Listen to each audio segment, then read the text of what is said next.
गीता एक गरीब लड़की है। वह बेन माँ बाप की बेटी है, इसलिए उसकी सास और उसका पति उसे ज्यादा कुछ नहीं कहता।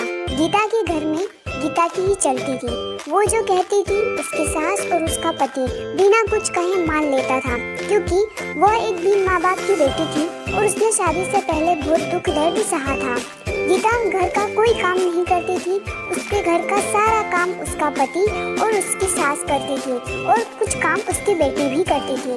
गीता तो रोज अपना पर्स लेकर बाहर घूमने चली जाती थी। गीता को कोई कहता भी नहीं था कि वह इस तरह रोज बाहर न जाए या घर का काम करे। घर का काम उसका पति और उसकी सास कर लेती थी।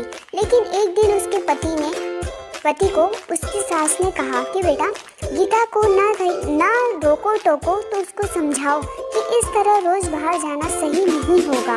हाँ, वो बाहर जा सकती है, पर वो अगर कभी कभार जाए तो ठीक है, लेकिन अगर वो इस तरह रोज बाहर जाएगी तो हमारे समाज के लोग क्या कहेंगे। ये सब सुन के गीता का पति बहुत परेशान रहने लगा। उसे समझ ही नहीं आता था कि वो करे तो क्या करे। अगर वो गीता को कुछ कहता था तो गीता नाराज हो जाती। उसे समझ ही नहीं आता कि वो करे तो क्या करे। वो गीता को कुछ ज़्यादा बोल भी नहीं सकता था और वो ना ही माँ की बात टाल सकता था।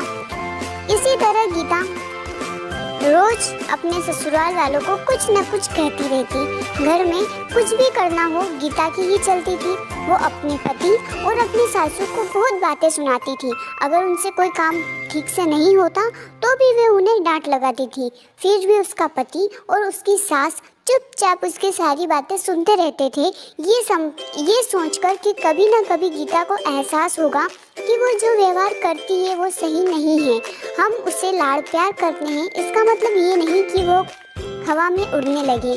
पर ये बात कभी उसके ससुर ने और उसके पति ने उसके मुंह पर नहीं कही। उन्हें सिर्फ इसी बात का विश्वास था कि कभी ना कभी उसे इस चीज का एहसास होगा।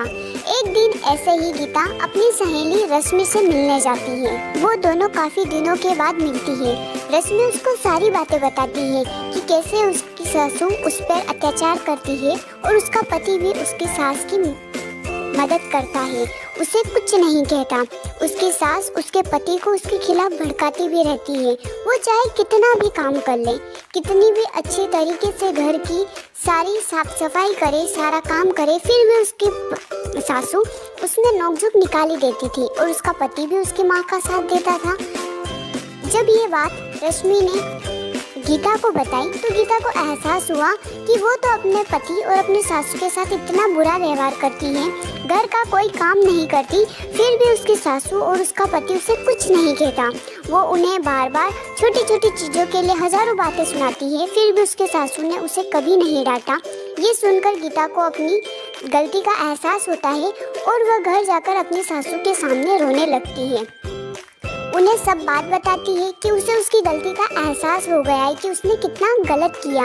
तब उसकी सास उसे कहती है कि बेटा रो मत, हमें विश्वास था कि तुम्हें एक न एक दिन अपनी गलती का एहसास होगा और तुमने गलती चाहे कैसी भी की हो, लेकिन तुम्हें अपनी गलती का एहसास हो गया, बस यही बड़ी बात है।